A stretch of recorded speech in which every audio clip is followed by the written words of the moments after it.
Good morning, everyone. Good morning, ma'am. With us today is our senior high school coordinator and OIC of Kibungsod National High School, Ms. Flordelis Dilapot, Master Teacher 1. And at the same time, and with her is our grade 11 coordinator, Mr. Mark Hill Quahao.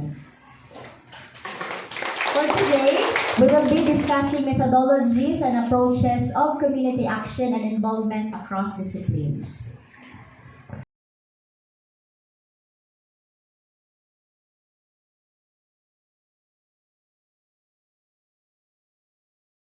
Rocky Namanas, a round of applause, please.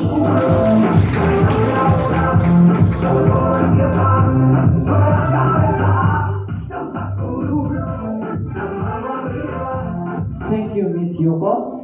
Good morning to all of you. Today, we tackle about this topic of what Ms. Young said earlier. Okay, we had a video presentation prepared for you of what we should tackle for today's seminar. In order for you to have a background for this, let's proceed to the video presentation. Please watch.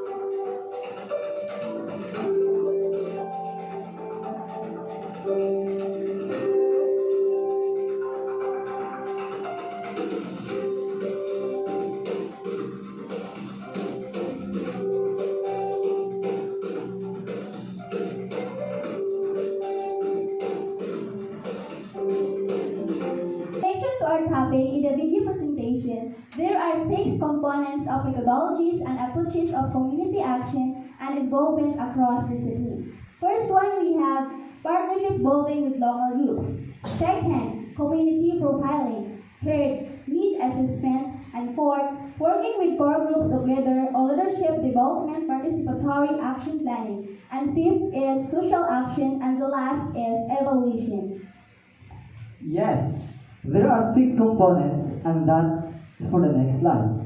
First one is leadership building with local groups. Local partners and contrast to other relationships, such as constructing or coordinating, should have a role in managing the program or their components. They involve any local groups working with us in that way, such as local NGOs, community-based organizations or CBOs, national, regional, and local government, microfinance institutions or MFIs, associations, networks, and individual businesses. Not only it is important for us to partner with local entities, it is critical that we link these entities together in order to build mechanisms for collaboration for positive social change. Across this diversity, there are 3 groupings. True relationship may fit as more than one category at the same or different times can evolve. First, we have project partnership versus 7 projects with mutually agreed aims and objectives. Second, their history, social economic characteristics, and how people are active. Example of this community profiling are community participation, location, occupation, social structure, environment, health, and education. According to Margaret J. Wheatley, there is no power to change greater than a community discovering what it cares about. That will be all. Thank you.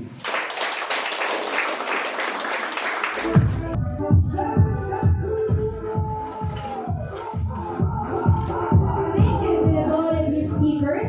But before we proceed to the next speakers, we will have some break. Since everyone was bored and exhausted, we will help you to be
Thank you everyone for that cooperation.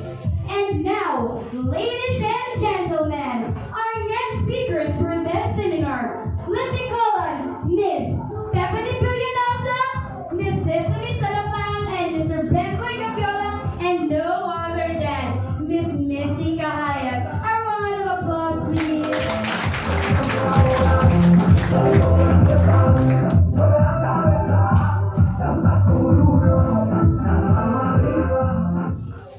Good morning, everyone! Good morning!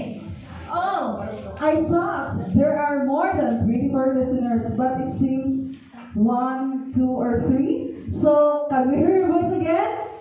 Good morning! That's what we want to hear.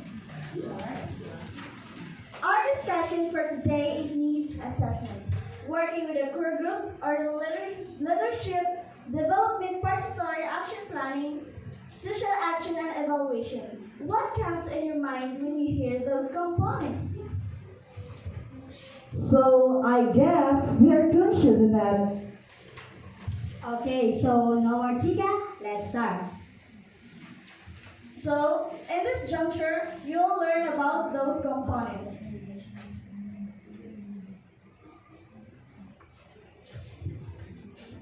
In continuation with the last speaker, third is needs assessment.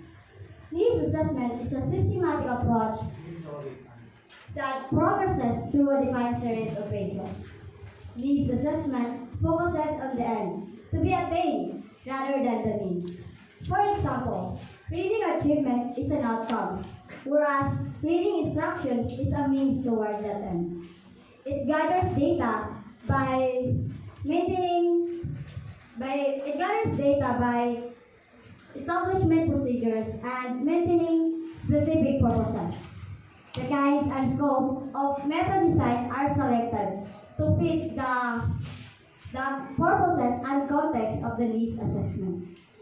Needs assessment sets priorities and determine criteria for solution so that planners and managers can make sound decisions. Needs assessment sets criteria for determining how best to allocate available money, people, facilities, and other resources.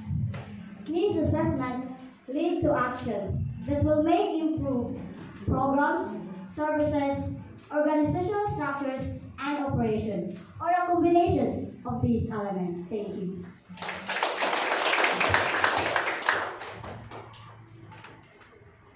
And the fourth one is Community Leadership Development Core Program. Leadership Waterloo's Region's Community Leadership Development Program provides an opportunity to explore their personal leadership styles, personal leadership skills in a group setting, and learn more about the makeup of our community. Targeted for a basic professional in mind, our core program brings together individuals from all sectors and geographical areas of our community for a part-time and 10 months for work project. Through a series of focused and connected workshops, 10 days and 10 and 3 weekend days per project. Participants must learn their own leadership styles and the different skills areas that they wish to hone. Through project work, participants team have the opportunity to O argumento ng first speaker ng affirmative side. So let's proceed for the second speaker for the affirmative side. So let's hear his argument. But before that, you have a question for the first affirmative side. Okay, thank you. And this is my question. Ngayon ba ano bang function niyan sa mga para sa iyo anong function niyan sa mga skate thermal niyo sa inyong barangay?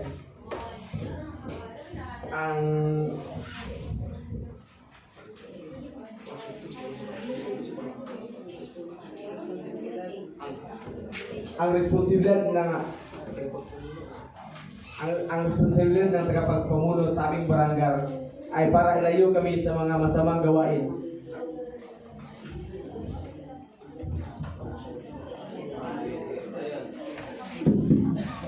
Thank you for your answer, pero ang aking tinanong ay function, hindi naman business.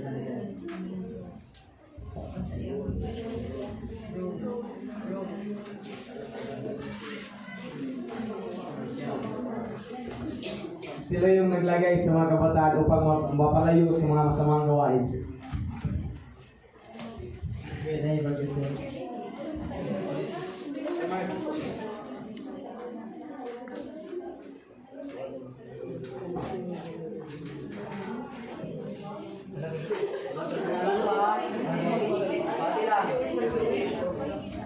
Meron ka ba mga ebidensya para support your statement? Tulis.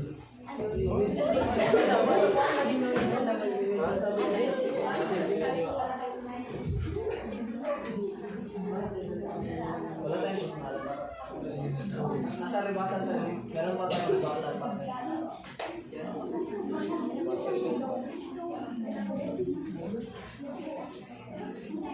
Ako ang isa sa ebidensya. Nagpapatunay ako na nalalayo ang mga kabataan sa mga masamang gawain. Okay, thank you. Here's our question. Okay. We all know that Sangguniang Kabataan is also part of politics. It makes them so prepared to become a future leader in our country with no corruption and with good service. But as we can see nowadays, the Sangguniang Kabataan is already corrupting, which is not good for our country. It should be placed or removed because it cannot help to our community, and if that happens all the time, our nation will be in #1 state of corruption, and it makes us poor Filipinos. Also, when the election is coming, they will speak a good platforms to make them win, and when they win, they will forget the responsibility as a Sangguniang Kabataan leader. Do you have some evidence that will prove that may isang sangguniang kabataan leader na corrupt?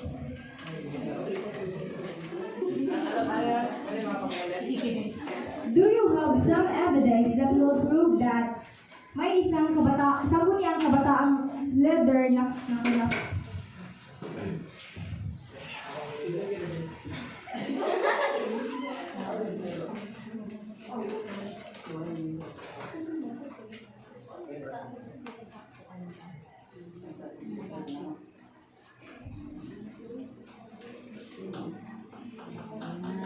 Okay, so much for that. So negative side and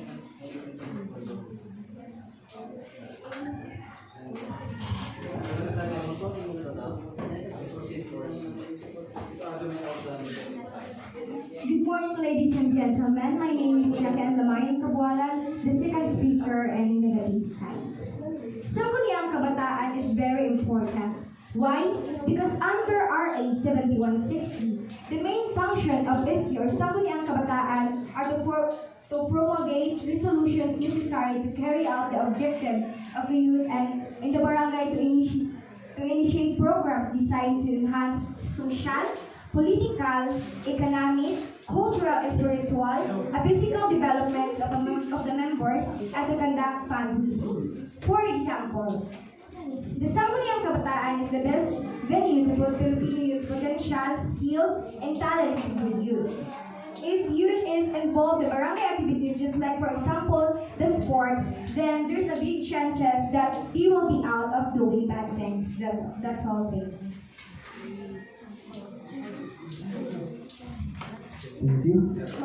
Negative side, and also proceed for the last speaker for the affirmative side.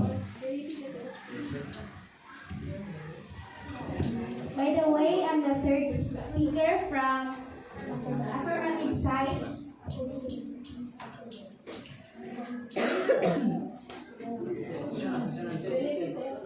Ito ang aking tanong.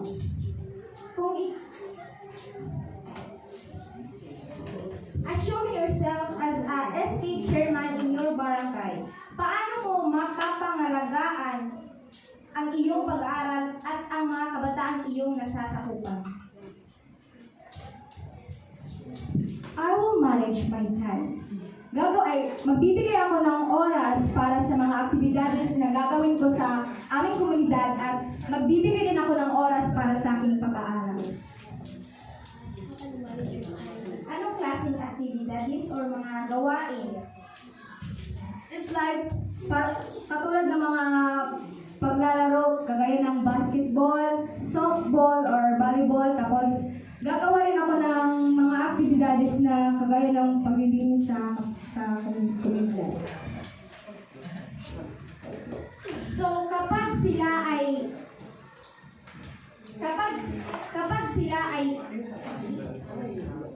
paano na yung pag-aaral kapag sila ay nakapokus sa mga aktibidad na iyon? Hindi ko naman sinasabi na pababayaan nila ang kanilang pag-aaral. Ang aking sinabi ay maglalaan ako ng oras para sa mga aktibidades at magpapalaan din ako ng oras para sa kanilang pag-aaral. Hindi ko sinasabing araw-arawin.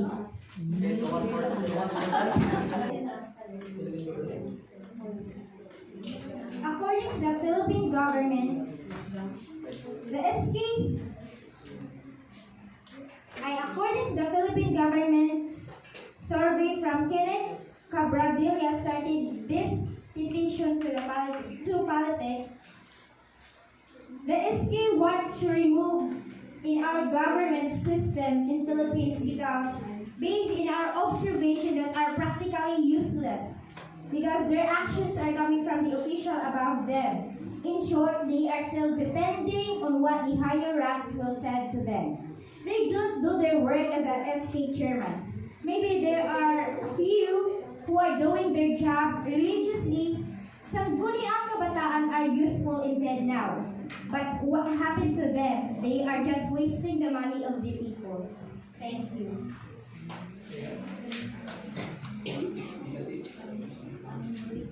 Negative side, the last speaker, that is very fun.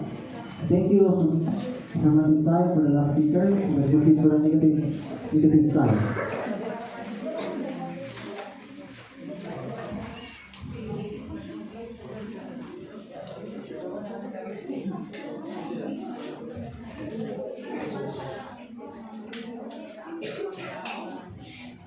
Thank you, Mr. Bonilolo, for your wonderful speech. Now my question is, paano ka nakakasiguro na nag-waste ang SK chairman ng pera?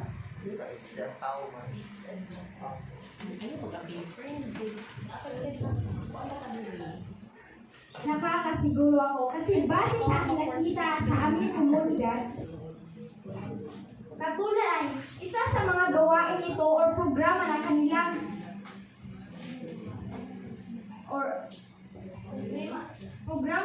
ginawa ay tulad ng disco. At isa na ang officials noon at isa na ang naging party noon sa programang yun ay ang SK chairman.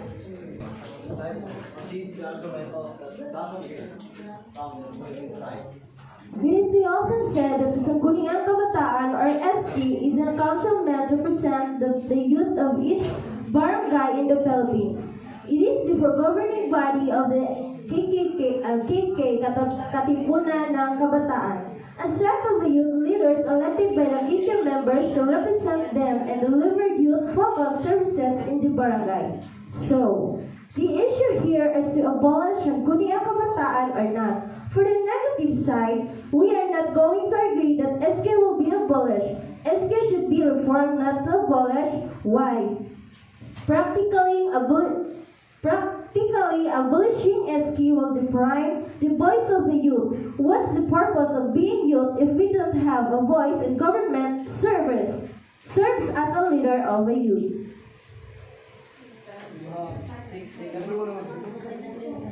Tandaan, hindi lang kasalanan ng SK.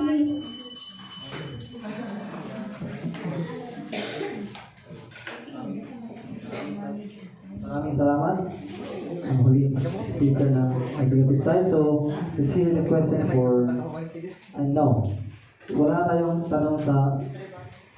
So, diretso na tayo sa rebuttal ng... Diretso na tayo sa rebuttal kung saan ilalahad ninyo lahat ng mga mahalagang impormasyon patungkol sa pagdedepensa sa inyong hanay.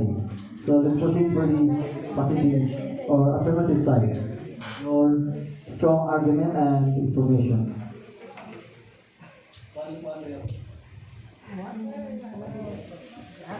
Base sa na-research ko ay sports ay nagagawa na ng maayos, which is 84 out of 100%.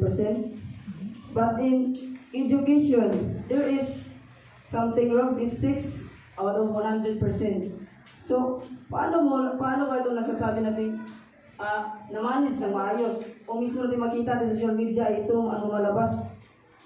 In structure, 17, environment, 33, entertainment, 8. Pagdating natin sa health, this is 2, vices, 5, education, 6, livelihood, 1, charity, 1.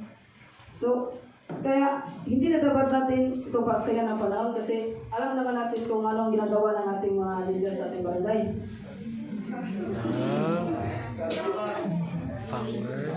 Maganda na sana yung skill dahil may tinatawan ang kabataan sa local government unit. Sila ang nagbibigay ng boses sa gobyerno at mahasa sila sa paggawa ng batas.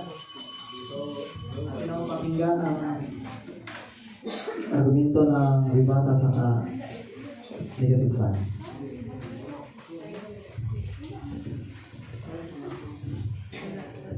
Sinasabi nga namin kanina, hindi lang kasalanan ng SK chairman, kundi kasalanan din natin kung bakit natin siya pinili.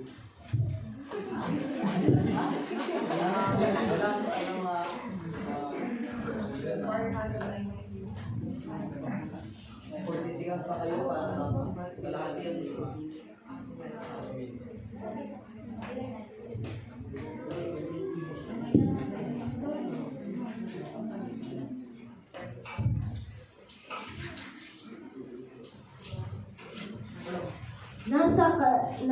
Bilang iski, sad to say, I can experience this in my life at your age. Asa ka ko naglaat anak. Pero sa observe sa mga iski nga imong iski man, pero maayo man ang ilang pamamalakad, especially when during the activities. Tagalog.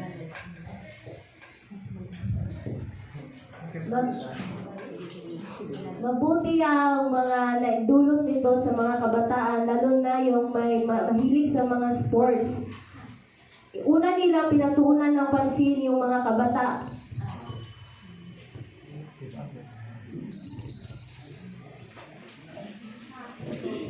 Okay, maraming salamat sa mga lumahok sa debating ito. So, atin ang pakinggan yung mga nagagandahan at nagagandahang mga joke sa harapan natin upang magbigay sa atin ng mga komento patungkol sa ating pagdidebating. So, and also for Bang Lapot and Miss Kwahao, Mr.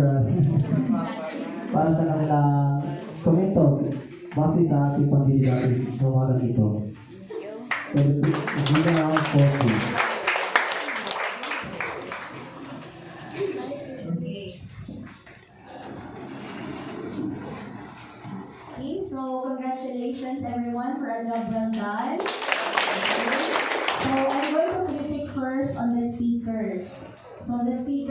delivered well their topic. It was very understandable and concise. So I wasn't expecting other people to step up, but it was a pleasant delight for me to see those who are very silent to be stepping out and going out of their comfort zone to deliver a very good part in their seminar. So congratulations. Now let's go to the debate. Okay, I know that this topic is very relatable to all of you because all of you here are members of SK, and some of you here are kanang part of the Sangguniang Kabataan or our SK officials, di ba? So, in line with that, although you're still young, but you already know what is happening in our community. So with this topic, every one of you delivered his and her part, research, because most of them, the arguments are based on laws, based on surveys, based on reliable information. So you also integrated what you have learned in politics na subject. You have also integrated what you have learned in the subject research, because before you can argue, you have the supporting information. It should be researched properly with the proper authorities and proper authorities or author, diba? So job well done for integrating those things that you have learned in your other subjects. So I guess, job well done for everyone. So I'm going to call our OIC. Okay, so I am going to call first our grade 11 coordinator and your instructor for politics and governance, right? Mr. Martin Wahaw. A round of applause, please. Okay, good morning everyone. Good morning, sir. Thank you for having me here. Thank you for the invitation, Ma'am Cha. First in your speech, when you memorize your speech, make it sure that you're not just memorizing it, but make it sure that you understand what you are going to say. Huh? And then don't forget to have eye to eye contact with your audiences or your audience. That's the most important thing when you deliver a speech, apart from the studies.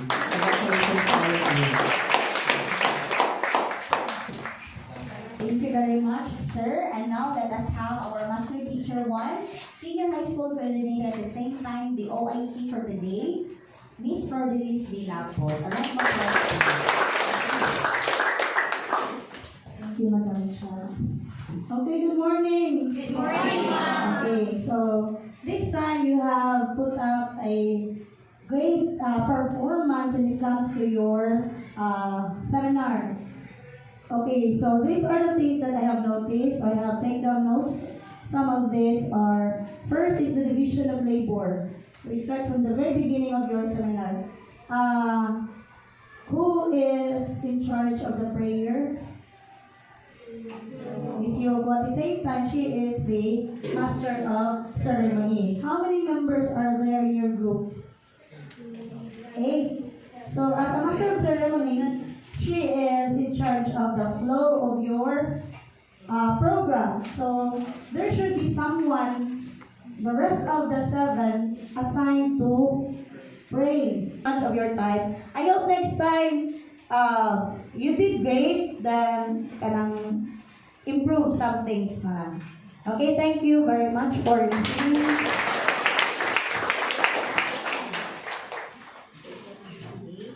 So in totality, to sum it all up, we are very impressed with your performance for today. But hopefully, you will still have other engagements, right, with your other subjects. So I do hope what is your performance today will be improved, okay? And what you have learned today will be applied also during your research defense, how you research thoroughly, if ever there are questions by the panel, and then how you present your research study. I hope you are going to apply what you have learned today. Okay? So I guess that's it. Thank you very much. And a job well done, everyone. Thank you.